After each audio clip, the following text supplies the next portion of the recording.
No doctors, no soap, no Google. So how on earth did ancient humans survive plagues that wiped out entire cities? Buckle up, this gets weird.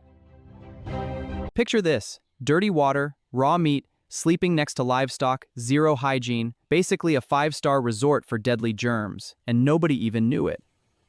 Enter the plague, invisible, ruthless, and absolutely undefeated for thousands of years, turning thriving villages into ghost towns almost overnight.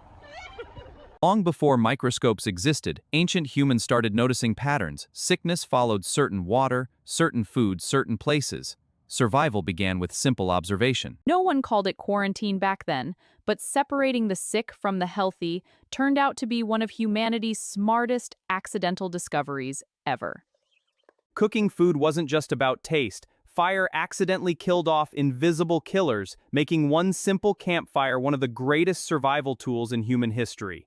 Through pure trial and error, a lot of error, ancient healers discovered real medicine hiding inside plants, bark, and mushrooms, no lab coats required.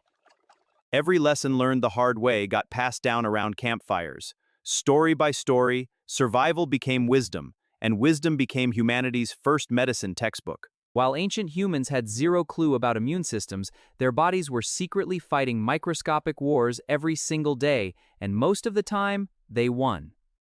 Survivors didn't just live, they passed down stronger immune systems to their children, generation after generation, quietly building humanity's natural defense system. Let's be honest, this story isn't all victory.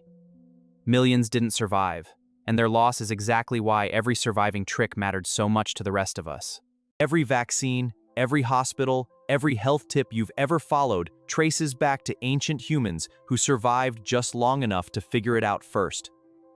So next time you take medicine for granted, remember, you're only here because thousands of ancient humans survived the impossible, one clever trick at a time.